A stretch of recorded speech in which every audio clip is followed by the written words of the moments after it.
Gente, bom dia. A ideia é a gente bater um papo hoje, é mais uma conversa. Eu trouxe uma apresentação para contar um pouco de como foi a transformação digital no Bandeirantes e também um pouco como a gente está vendo a questão da inteligência artificial, algumas coisas que estão chegando. Sempre que a gente vai explorar e tentar construir o novo, é sempre desafiador e ao mesmo tempo assustador em alguns momentos, porque a gente começa a trazer coisas para a nossa vida que nem sempre a gente está acostumado a lidar e sabe como que vai ser o futuro, e isso traz um pouco de medinho ali durante o caminho que a gente vai fazer. Mas no Bandeirantes a gente decidiu há 10 anos atrás começar o processo de transformação digital, que é o que eu vou contar aqui para vocês. Hoje a gente considera que esse processo está encerrado já, a gente já está numa outra fase, que é falar de eficiência digital, como é que a gente vai usar tudo isso que a gente construiu e muito provavelmente com o uso de inteligência artificial. Então essa é a conversa que a gente vai fazer. Vou colocar um videozinho aqui, provavelmente alguns de vocês já assistiram, mas acho que vale a gente assistir esse vídeo pensando um pouco no futuro e como a gente entra para o futuro.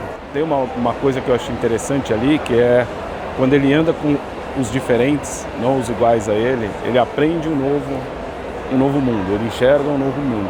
Ao enxergar um novo mundo, ele começa a ter menos medo daquilo. E se a gente pensar um pouco na função do ser humano no planeta Terra, ele é o único animal que, quando tem um problema, vamos supor, está pegando fogo na floresta. Todos os animais fogem. O único animal que vai lá para tentar ver o que está acontecendo e ver se consegue salvar alguma coisa é o ser humano. Então a gente tem essa capacidade de olhar para o problema e tentar resolver de alguma forma. Foi muito com esse pensamento que a gente construiu a visão de transformação digital do Bandeirantes há 10 anos atrás. 10 anos atrás, só para a gente se situar, porque parece que faz muito tempo, pouco tempo, mas há 14 anos atrás estava aparecendo o primeiro tablet no mundo, o primeiro iPad no mundo, ou sendo vendido comercialmente. Então estava muito no comecinho, a gente ainda não sabia exatamente o que ia acontecer, mas a gente sabia que uma transformação importante estava acontecendo na sociedade. A gente não tinha, por exemplo, a ideia de que ia aparecer Uber, que ia aparecer 99 Táxi, que ia aparecer Spotify, a primeira capacitação que a gente fez, a formação que a gente fez com os professores, eu lembro que tinha um gatinho, não sei se vocês lembram desse gatinho do Tom, que ele arranhava a tela e que ele repetia o que você falava. A gente achava aquilo o máximo há 10 anos atrás. E a gente falava que aquilo que ia ser Hoje a gente está vivendo algo parecido com inteligência artificial. A gente está começando a tatear, mas a gente não sabe exatamente aonde vai parar. Então isso mas a gente só vai conseguir caminhar se a gente tentar olhar para esse mundo e identificar coisas novas e que vão ser úteis para a educação, né? Então, lá atrás a gente criou essa visão, que é ser reconhecido internacionalmente como colégio de referência na aplicação de tecnologia, apoiando a formação integral do aluno. Então, não é a tecnologia pela tecnologia, é a tecnologia para a educação, é a tecnologia para ajudar o aluno, é a tecnologia para ajudar o professor. Então, não é só uma coisa de tecnicismo, mas sim como é que a gente leva a tecnologia para a escola para apoiar o processo educacional. Hoje o Bandeirantes é uma Apple Distinguished School, uma Microsoft Showcase School, foi a primeira escola no Brasil a conseguir essas duas certificações. Então é um trabalho muito intenso, muito constante e muito próximo dos professores. A gente identificou que a principal transformação que estava acontecendo no mundo naquela hora, que quando a gente pegava essa maquininha aqui, a forma como a gente se relaciona estava mudando. Não só a tecnologia estava mudando, mas se antes a gente se relacionava de uma forma muito hierárquica, que é com um chefe, chefinho e um monte de gente embaixo, a gente passou a se relacionar muito mais em rede e as hierarquias começaram a cair.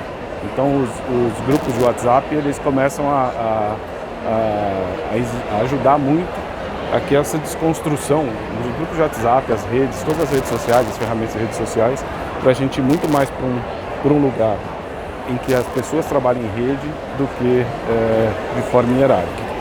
A gente entendeu isso, estava muito claro que, por exemplo, aqui uma informação que saía daqui para chegar numa outra pessoa, então saía de um departamento, tinha que ir para um diretor, aí o diretor ia conversar com outro diretor para chegar no outro departamento e só aí uma decisão sair.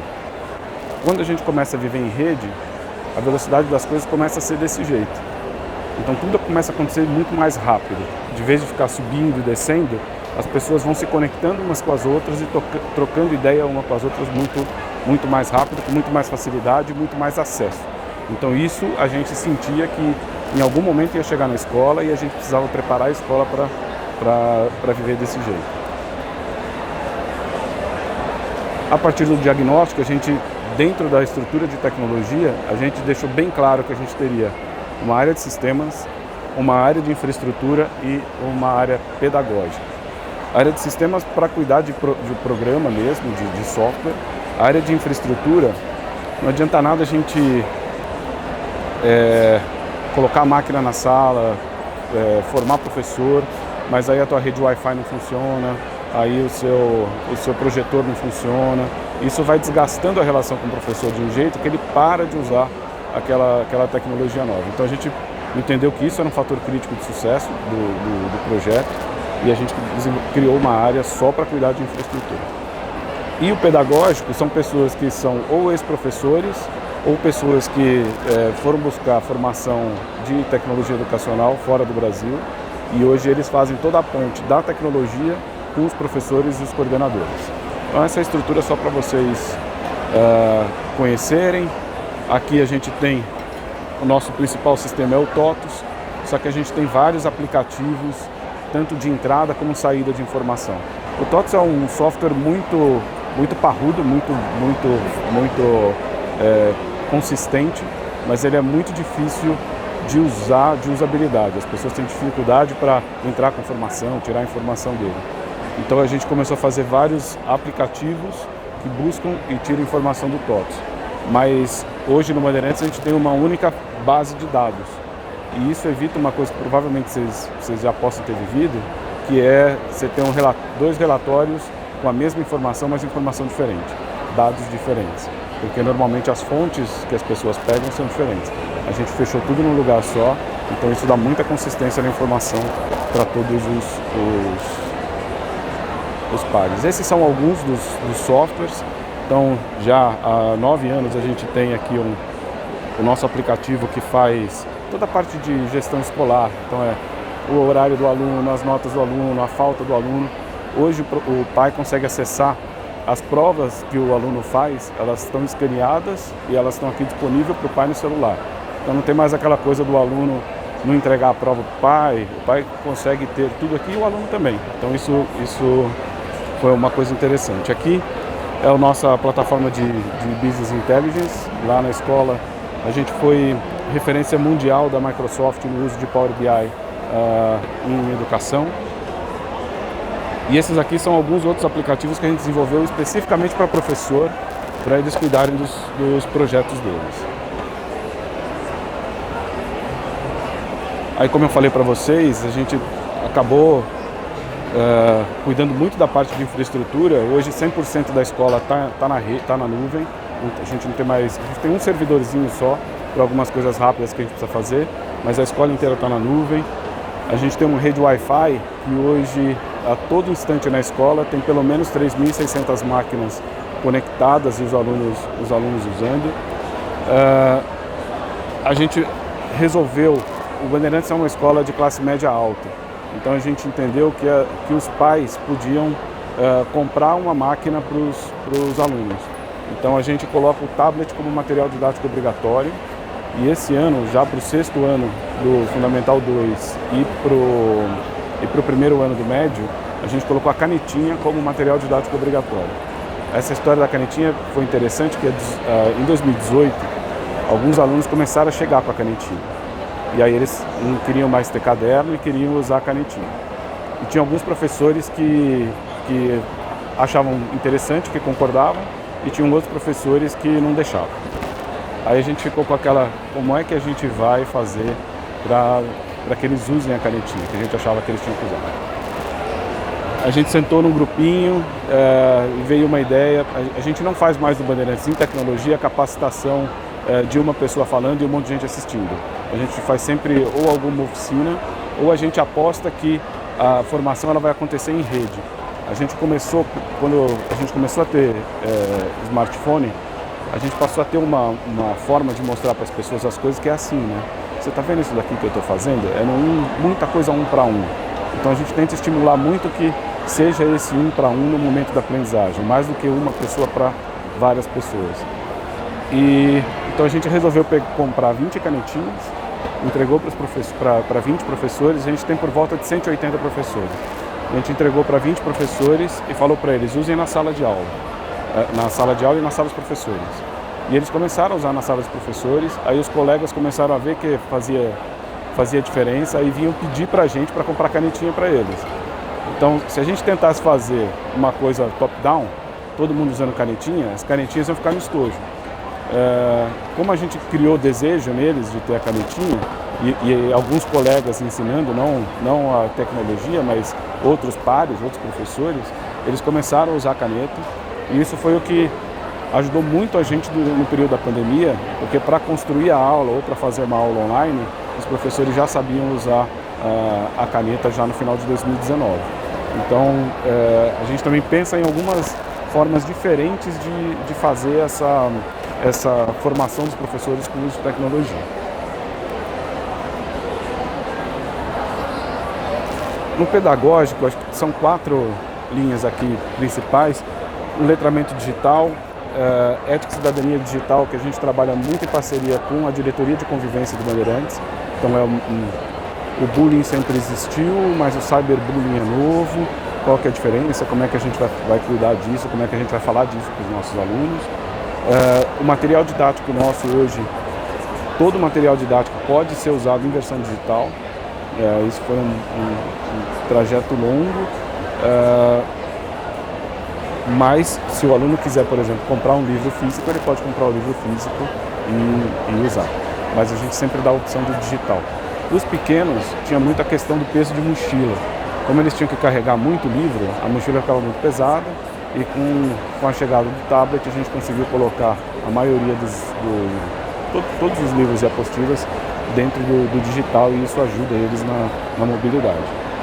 E o STEAM e o STEM, que é o Science, Tecnologia, Engineers, Arts and Math, a gente já tem esse projeto há 8 ou 9 anos na escola também. A gente dá o apoio para eles, para os professores.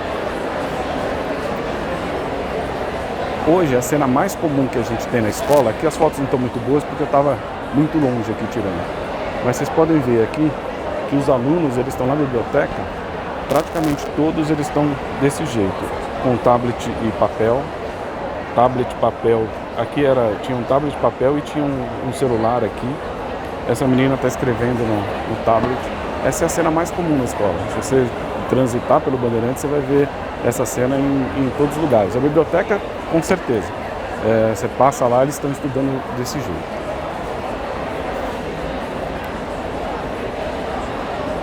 Bom, mas muita coisa deu errado. Então, vou falar um pouquinho para vocês de algumas coisas. Primeiro, a gente precisava lá em 2014 fazer com que os professores usassem o tablet ao invés de usar o notebook. E aí a gente fez uma reunião, o pessoal de tecnologia, e a gente decidiu tirar o notebook da sala de aula e deixar o professor só com o tablet. Assim, a rede não estava estável ainda, a gente ainda não sabia usar direito a tecnologia Bluetooth, a gente estava com a Apple lá na escola tentando ajudar a gente, que era o primeiro caso de uso de tecnologia Apple intensivo numa escola no Brasil. E a gente descobriu uma coisa no meio do caminho, que assim, a tecnologia Apple, você tem várias antenas de Wi-Fi na escola. A tecnologia Apple, se você está conectado numa antena, você vai ficar conectado nela até o final. Mesmo que o sinal fique fraquinho e tenha uma antena melhor para você, a máquina não solta, ela fica segurando. No Android é diferente. Cada lugar que você vai passando, se tem um sinal melhor, ele capta. O que acontecia?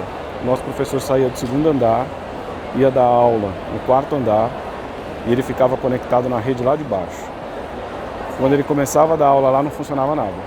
A gente falava, mas ele está conectado, o que está acontecendo? Demorou mais ou menos uns 6 meses para a gente, a Apple, concluir o que estava acontecendo.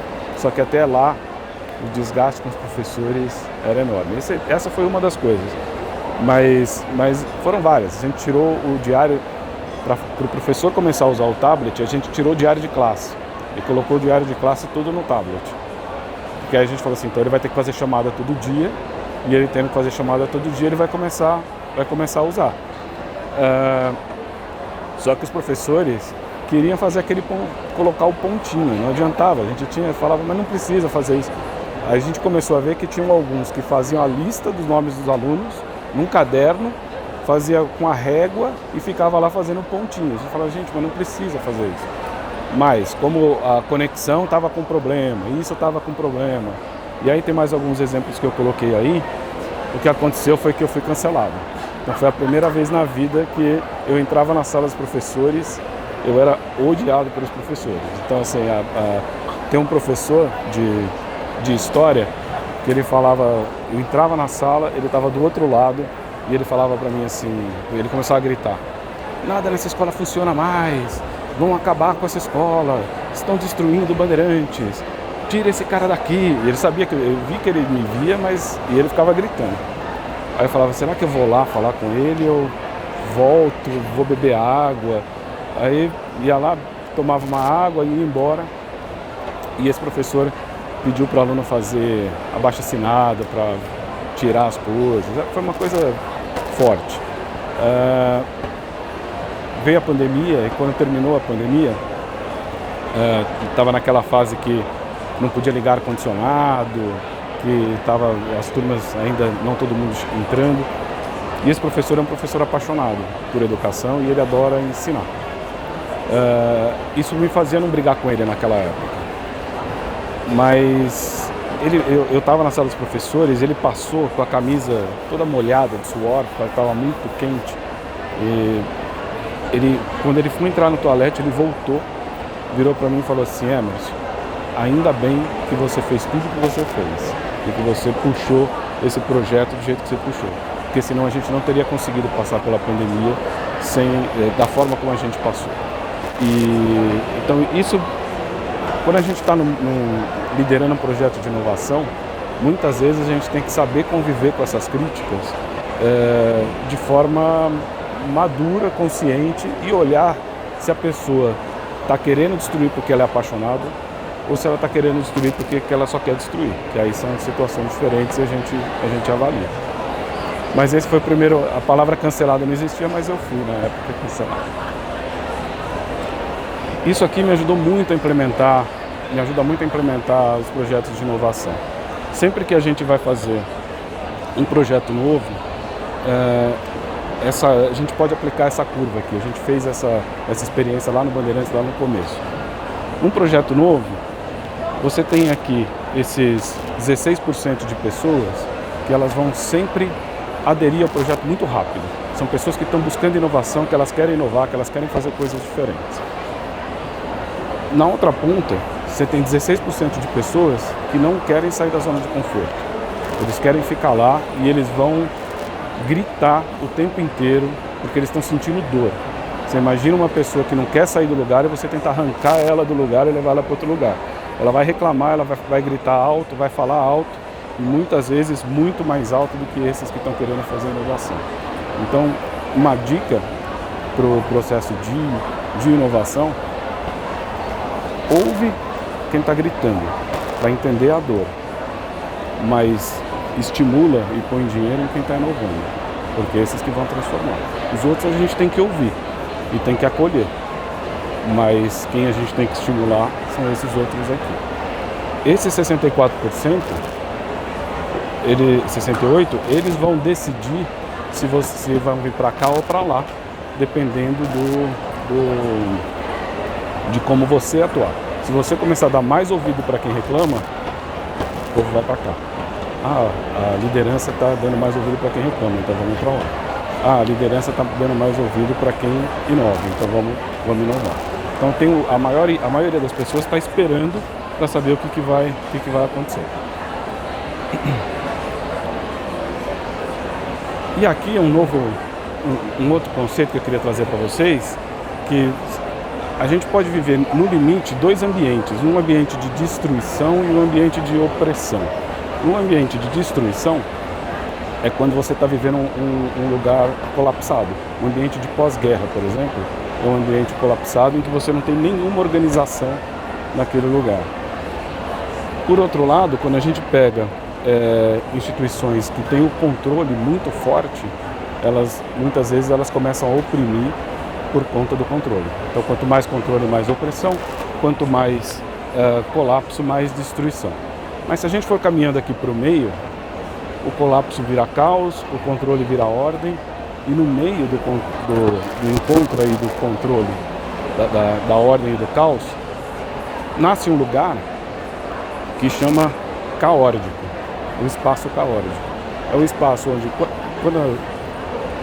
onde ainda tem muita coisa para ser organizada e dá para a gente colocar alguma nova ordem. Esse lugar que a gente tem mais espaço para criatividade, tem mais inovação. Se a gente pensar o que aconteceu com os smartphones, quando eles chegaram, eles mudaram o ambiente. E aí a gente começou a falar, nossa, está acontecendo tanta coisa tão rápido, é porque esse espaço caótico ele estava grande. Então a gente começou a achar outras formas de organizar, como a gente pega táxi, como a gente ouve música, como a gente faz buscas, enfim, como a gente aluga apartamento, como que a gente reserva hotel. Tudo isso mudou nos últimos anos, porque abriu um espaço maior de caos, a gente conseguiu dar uma nova ordem, conseguiu se organizar de um jeito diferente. A transformação digital aconteceu aí no meio do caos com a ordem. Eu vou passar muito rápido porque eu tenho 10 minutos e eu atrasei um pouco aqui. Mas vamos lá, o que vem por aí? Lembra disso? Era assim, né? Vai ficar assim. Se a velocidade da transformação aumentou demais nos últimos 10 anos, com a chegada de inteligência artificial, essa transformação vai ser muito mais rápida. Quem está fazendo mestrado e doutorado é uma boa dica, porque ele vai buscar artigos e traz resumos dos artigos. Então você coloca o tema e ele vai buscar na base de dados todos os artigos acadêmicos que têm esse tema e vai te sugerir aqui. Inclusive vai dizer quais desses artigos são mais citados e onde eles são citados. Esse daqui não dá mais para acreditar em foto. Olha lá. Ele vai apagar. Isso no Instagram já tem ferramenta assim, né? Já há algum tempo. Então ele vai vir aqui e vai apagar aquele pedacinho da imagem. Vai ficar uma sombrinha, ele vai lá e vai tirar. Então, vocês imaginam o que vai ser isso daqui nas próximas eleições?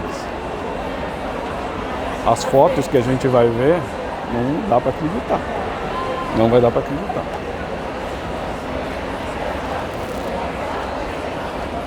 Esse daqui eu tenho um filho que é pianista. E aí ele trouxe essa ferramenta para mim, falou assim, pai, eu estava procurando alguma coisa para escrever partitura. Então você coloca a música e o software escreve a partitura.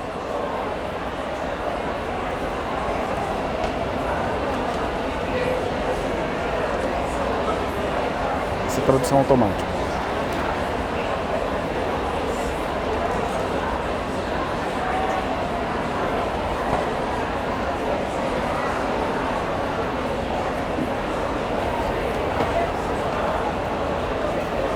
Então está sendo traduzido e está fazendo a... Isso já está, se vocês entrarem no Skype já dá para usar e no Microsoft Teams isso também já vai ficar disponível.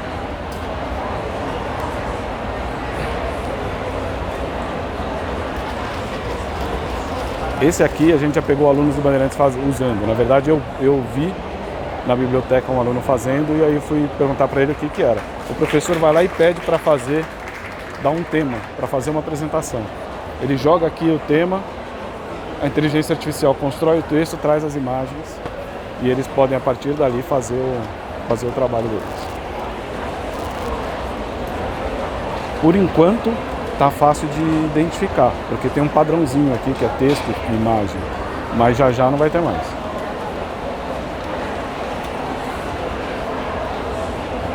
Isso daqui você joga um cômodo do seu quarto e pede para ele fazer algumas sugestões de como poderia ser com outras.